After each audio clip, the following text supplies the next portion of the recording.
12ஆம் வகுப்பு வேதியியல்ல நம்பர் 6 திட நிலைமை, அதாவது சாலிட் ஸ்டேட்டில் தான் இம்பார்ட்டண்ட்டாக கணக்கு மாதிரியான ஒரு பகுதிகள். இது ஒரு மதிப்பெண்ணுக்கு மிக முக்கியமானது, அல்லது இரு மதிப்பெண் வினாவில் வரக்கூடிய வாய்ப்பு இருக்கு. What is radius ratio? ஆர விகிதம் என்றால் என்ன? ரேடியஸ் ஆரம், ரேஷியோ விகிதம். ஆர விகிதம் என்றால் என்ன அப்படின்னா, ஜஸ்ட் நீங்கள் radius ratio is equal to radius of cation by radius of anion எழுதினாவே போதும். இங்க இருக்கு,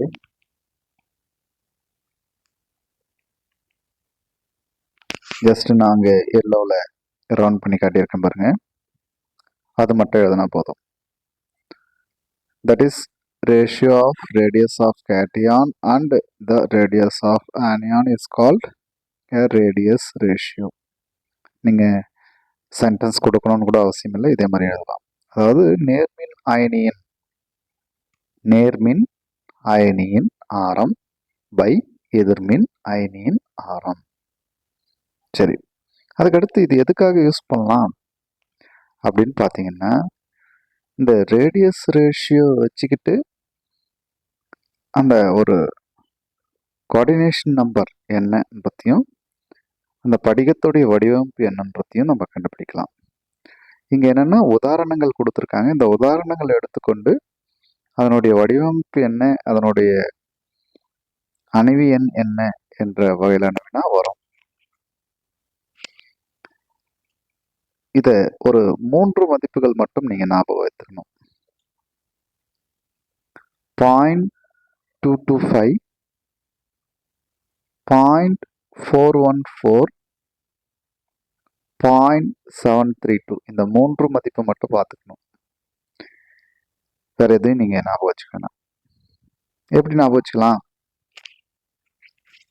2.25, 4.14, 7.5 இதை எப்படி ஞாபகம் வச்சுக்கலாம்னா 2.25 ஒரு டைம்.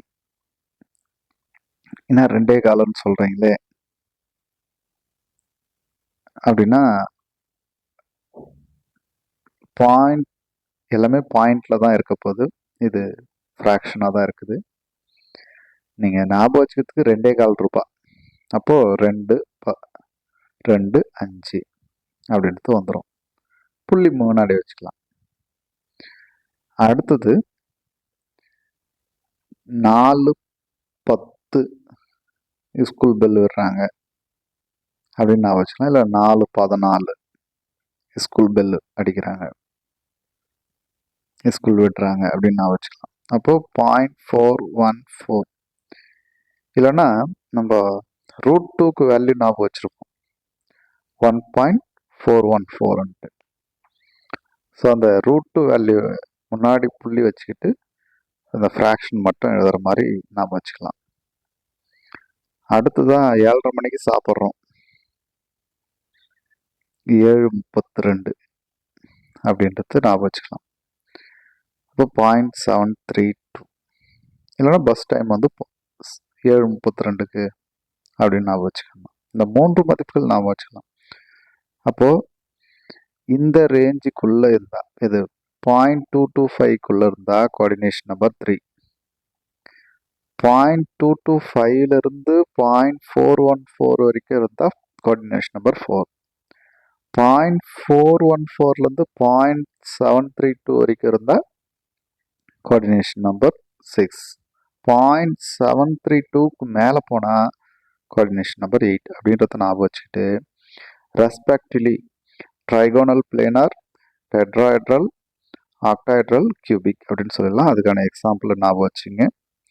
இது எல்லாமே 1 மார்க் கொஸ்டினில் வரும். ஸோ அங்கே தான் புரிஞ்சுக்கிறதுக்காக கொடுத்துருவோம். ரேடியஸ் ஆஃப் கேட்டையான் ஸ்மாலராக இருக்கும். ஏன் இது ஃப்ராக்ஷனாக இருக்குது, லெஸ் தேன் 1ஆக இருக்குது, எப்போ மேக்ஸிமம் 1ஆக இருக்கும்?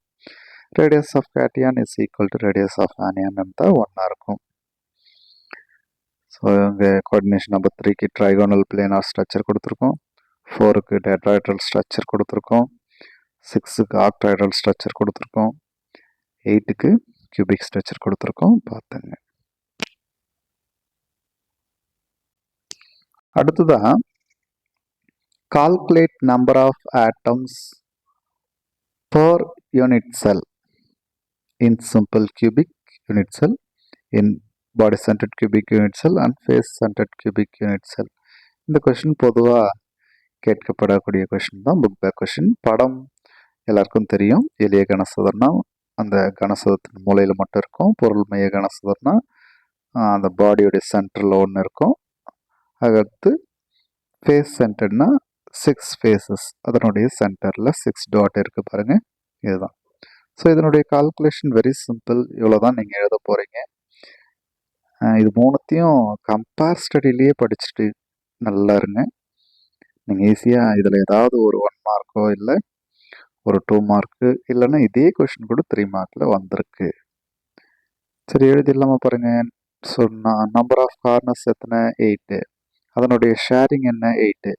அப்போ ஃபஸ்ட்டு ஃபார்முலா NC/8. அப்புறமா number of NC means number of corner atom. அப்போ 8ன்னு சப்ஸ்டிட் பண்ணுறீங்க, 8/8 1. அதுக்கடுத்து பாடி சென்டர் கியூபிக்கில் 2 டைப்ஸ் ஆஃப் ஆட்டம்ஸ் இருக்குது. கார்னர் இருக்குது, பாடி சென்டர் இருக்குது. அப்போ கார்னருக்கான ஃபார்முலா NC/8, பாடி சென்டருக்கான ஃபார்முலா NP/1. அப்புறம் நம்பர் ஆஃப் கார்னர்ஸ் வந்து 8, அதனால் 8/8. Number of body centered atom only 1, so 1/1. அப்போ 1 + 1 2. ஃபேஸ் சென்டர்ட் கியூபிக்கில் பார்த்தீங்கன்னா நம்பர் ஆஃப் கார்னர் ஆட்டம் 8ன்னு தெரியும். Number of face centred atom 6. So அதனுடைய ஷேரிங், கார்னருடைய ஷேரிங் 8, அதனால் /8 போடுறோம். ஃபேஸ் சென்டருடைய ஷேரிங் வந்து 2, அதனால் /2 போடுறோம். இப்போ சப்ஸ்டிட் பண்ணுங்க, 8/8 + 6/2. ஸோ அதை சிம்பிளை பண்ணிங்கன்னா 1 + 3ன்னு வரப்போது, ஆட் பண்ணிங்கன்னா 4. சரி, அடுத்தது how can you calculate density of the unit cell of a crystal? டென்சிட்டிக்கான என்ன formula? So density rho is equal to number of atoms per unit cell into molar mass, அதாவது n. n means number of atoms in a unit cell. Capital M ன்றது molar mass. Then A cube ன்றது volume of unit cell, A cube. Then n ன்றது NA அப்படின்னு சொல்லியிருக்கோம். வரும் n இல்லை, capital N. A போட்டிருக்கணும், நமக்கு நல்லா தெரியும். Avogadro number, Avogadro number value தெரியும், 6.022 × 10⁻23. ஓகே, ஏன் இதுக்கெல்லாம் சொல்கிறோன்னா இது வந்து நமக்கு ப்ராப்ளமில் உண்டு. அடுத்தது வாட் இஸ் பிராக்ஸ் ஈக்குவேஷன்? இது ஒரு 2 மார்க் கொஷின். வாட் இஸ் பிராக்ஸ் லான்னு கேட்கலாம். n lambda = 2d sin theta, n lambda = 2d sin theta, where n is order of reflection or diffraction. lambda wavelength தெரியும், இங்கே wavelength of x-ray. d distance, என்ன டிஸ்டன்ஸ்னா interplanar distance. theta, theta angle தெரியும், so angle of diffraction. order of diffraction, angle of diffraction.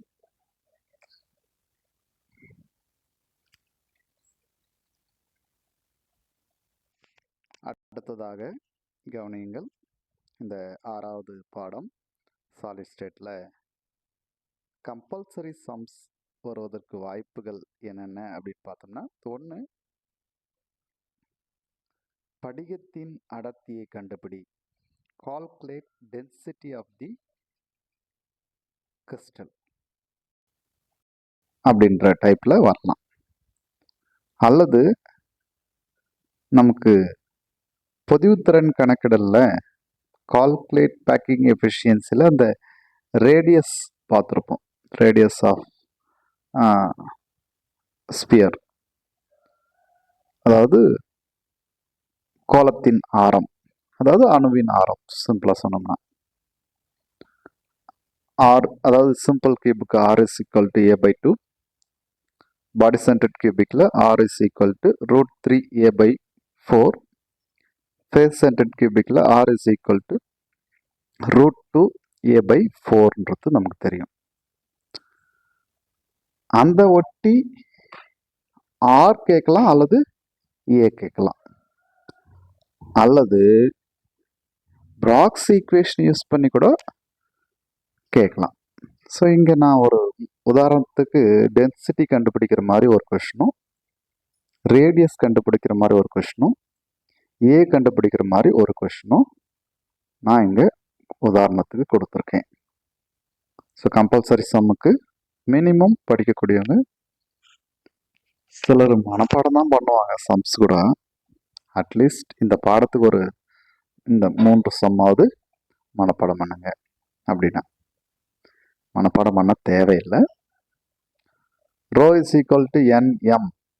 என்னன்னா number of atoms, எம்னா molar mass, by a cube volume of unit cell into Avogadro number Na. இதுதான் formula. இப்போ இதை substitute பண்ண போகிறோம். Question என்ன பாருங்க, barium as a body centred cubic unit cell. பிசிசியில் நம்பர் ஆஃப் ஆட்டம்ஸ் எத்தனை 2. அப்போ என்னுக்கு நீங்கள் 2ன்னு சப்ஸ்டிட் பண்ணணும். அப்படி தான் சப்ஸ்டிட் பண்ணியிருக்கோம் பாருங்க. அடுத்தது அங்கே என்ன சொல்லியிருக்கான், பேரியம் கொடுத்துருக்கான். அப்போது இப்போ ஹைட்ரஜனுக்கு மாஸ் 1, கார்பனுக்கு மாஸ் 12, ஆக்சிஜனுக்கு mass that means molar mass 16. இது போல் உங்களுக்கு தெரியும். ஸோ சல்ஃபருக்கு 32. இது போல் பேரியத்துக்கு 137.3. சார் இது என்ன செய்யுது, ஒன்று மெமரி பண்ணணும். 11th மோலார் மாஸ் கால்குலேஷனுக்கு மெமரி பண்ணி வச்சுருந்தீங்களா அது மாதிரி, அப்படி இல்லைன்னா லாக் புக்கில் மோலார் மாஸு கொடுத்துருப்பாங்க, அதிலேருந்து எடுத்துக்கலாம். அடுத்தது ஏ அங்கே கொடுத்துருக்காங்க பாரு, 508. அதாவது லென்த்து, யூனிட் செல்லோடைய லென்த்துனா கியூபிக் யூனிட் செல்லோடைய நீளம், அகலம், உயரம் தெரியும் அல்லவா, சேமாக தானே இருக்கும், அதான் ஏ. அப்போ அந்த லென்த்து கொடுத்துருக்காங்க 508 பிஎம்னு. பிக்கோமீட்டர் அப்படின்னு சொன்னால் உங்களுக்கு தெரியும், அதாவது பிஎம்னா பிக்கோமீட்டர் 10⁻⁻12, நேனோமீட்டர்னா -9. அப்போது -12 மீட்டரில் இருக்கும், அதை சென்டிமீட்டருக்கு மாற்றணும். அப்போ 10⁻⁻10 சென்டிமீட்டரில் நிற்கும். இது 508 இன்ட்டு 10⁻⁻10 சென்டிமீட்டரில் வரும். அதுவே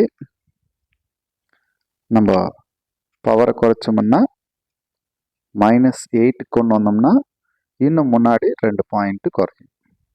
அப்போ 5.08 இன்ட்டு 10⁻⁻8 சென்டிமீட்டரில் எக்ஸ்பிரஸ் பண்ணியிருக்கோம். அப்படியே 508 பிஎம்மில் எக்ஸ்பிரஸ் பண்ணல, நம்ம கன்வர்ஷன் சென்டிமீட்டர், அதாவது பிக்கோமீட்டர்லேருந்து சென்டிமீட்டர் கன்வெர்ட் பண்ணியிருக்கோம். அப்போ கன்வெர்ட் பண்ணும்போது அது வந்திருக்கு. அடுத்து அவகாட்ரோ நம்பர் 6.022 இன்ட்டு 10⁻23. ஸோ இதை சால்வ் பண்ணிங்கன்னா 3.5. டென்சிட்டியோடையது, density is equal to mass per volume சொல்லுவோம். மாஸ் கிராமில் எக்ஸ்பிரஸ் பண்ணுறோம், வால்யூம் சென்டிமீட்டர் கியூபிக். அப்போ பர்ன்னு சொல்கிறோம், அதனால் சென்டிமீட்டர் பவர் -3. இது அவ்வளோதான். அடுத்தது sodium metal crystallise in BCC structure. அப்போ பிசிசினா உங்களுக்கு தெரியும், body centred cubic structure. Edge length கொடுத்துருக்காங்க 4.3 into 10⁻⁻8 centimetre. Calculate radius of sodium atom. அப்போது பிசிசிக்கு ஆர் என்னது, √3a/4. சரி, √3னா என்ன, 1.732. √3 வேல்யூ. ஏ வேல்யூ கொடுத்துருக்காங்க 4.3 இன்ட்டு 10⁻⁻8 சென்டிமீட்டர். அடுத்தது டினாமினேட்டரில் 4க்கு 4 அப்படியே எழுதிட்டீங்க. இதை இப்படியே சிம்பிளை பண்ணால் ஜஸ்ட் திங்க் பண்ணி பாருங்கள். நியூமரேட்டரில் 4.3ன்னு இருக்கா, அந்த 4.3 4ன்னு நினச்சிக்கிட்டிங்கன்னா கீழவும் 4ன்னு நினச்சிட்டா என்ன ஆகும் சார், 4 அடிச்சு போட்டுடும் சார். குட். அப்போது ஆன்சர் என்ன? ரிமைனிங் என்னது? 1.732 இன்ட்டு 10⁻⁸. நல்லா ஞாபகம் வச்சுங்க. மேலே 4 இல்லை, 4.3. அப்போ என்ன? ரவுண்ட் பண்ணிங்கன்னா அந்த 1.73ன்றத 1.8க்கு போயிடும். ஸோ நீங்கள் 1.8 இன்ட்டு 10⁻⁸ சென்டிமீட்டர்னு கூட ஆன்சர் எழுதலாம். இல்லை எக்ஸாக்டாக அந்த ரெண்டுத்தையும் பெருக்கி 4ஆல் வகுத்தீங்கன்னா ஆன்சர் 1.86ன்னு வரும். அவ்வளோதான். ஸோ அடுத்தது third question. Aluminium crystallise in cubic closed pack. Cubic closed pack யார் அப்படின்னு சொன்னால் எஃப்சிசி. நல்லா கவனிங்க. அதாவது 3 வகையிலான கனசதுரத்தில் எது ரொம்ப நெருக்கமாக அமைந்திருக்கு? பொதிவுத்திறன் 74% பொதிந்திருக்குது. எளிய கனசதுரம் 52 பாயிண்ட், அதாவது 52.38. எஸ்சிக்கு 52.38, பிசிசிக்கு 68, எஃப்சிசிக்கு 74 தெரியும். அப்போது க்ளோஸ்டு பேக்டு யார் அப்படின்னா எஃப்சிசி ஸ்ட்ரக்சர். அப்போ இங்கே எஃப்சிசின்னு கொடுக்கல சார் அப்படின்னு குழம்பக்கூடாது. Aluminium crystallise in cubic closed pack யார்? எஃப்சிசி. அதில் ரேடியஸ் கொடுத்துருக்காங்க 125 பிகோமீட்டரில் கொடுத்துருக்காங்க, பிஎம். கால்குலேட் எட்ஜ் லென்த்னா ஏ கேட்குறாங்க. அப்போது நீங்கள் ஃபஸ்ட்டு ஃபார்முலா என்ன எழுதுறீங்க அப்படின்னா, நம்ம R is equal to √2a எழுதியிருப்போம் அல்லவா? நான் இருக்கா பேக்கிங் எஃபிஷியன்சி கால்குலேஷனில் அதான் இது 4R = √2a. அப்போ ஏ மட்டும் வச்சுங்க, √2 டினாமினேஷனுக்கு வந்துடும். அடுத்தது இப்போ நாங்கள் எப்படி சார் வேறு ஏதோ ஃபார்முலா வந்திருக்கு அப்படின்னா நான் எழுதுறேன் பாருங்க. இது ஏ கலரை மாற்றிக்கலாம்.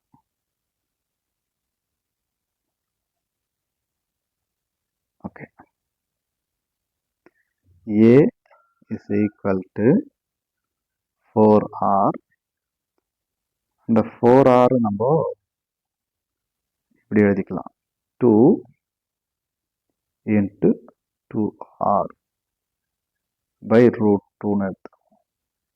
அடுத்தது திரும்ப நான் கலர் மாற்றிக்கிறேன்.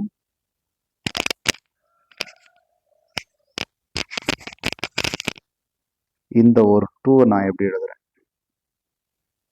அப்படின்னா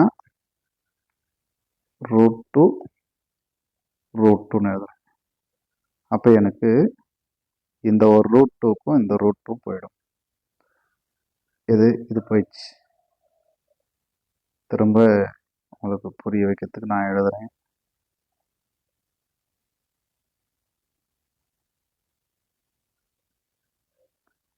அதாவது A is equal to 4R by √2 இப்படி இருக்கு. இது நம்ம 2 இன்ட்டு 2R எழுதுறோம் பை √2. இந்த 2 வந்து நம்ம √2 அப்படின்னு எழுதிக்கலாம். அப்போ ஒரு √2க்கு ஒரு √2 போயிடும். அப்போ இதான் அங்கே வரும். அப்போ 2√2R அப்படின்னு வரும் ஃபார்முலா. ஸோ அதை தான் நம்ம கொடுத்துருக்கோம், 2√2R. இது A = 2√2Rன்னு வந்து. இப்போ 2உடைய இது அதாவது 2 மென்ஷன் பண்ணிடுறோம், √2க்கு 1.414 மென்ஷன் பண்ணிடுறோம், இன்ட்டு 125 பிகோமீட்டர்னு கொடுத்துருக்கு. ஜஸ்ட்டு இதை மூணுத்தையும் பெருக்கி எழுதணும்னா ஆன்சர், அவ்வளோதான். ஸோ இப்போது இந்த 3 வினாவையும் நீங்கள் நல்லா படித்து வச்சுங்க. இந்த வீடியோவில் நம்ம என்னென்ன பார்த்தோம்? ஆர விகிதம், ரேடியஸ் ரேஷியோ பார்த்தோம். அடுத்தது number of atoms per unit cell calculation பார்த்தோம். 2 ஃபார்முலா, டென்சிட்டிக்கான ஃபார்முலா. அதுக்கடுத்து பார்த்தோம்னா பிராக்ஸ் ஈக்குவேஷன் பார்த்தோம். அடுத்தது ஒரு 3 முக்கியமான கணக்குகளை பார்த்துருக்கோம். Okay, thank you.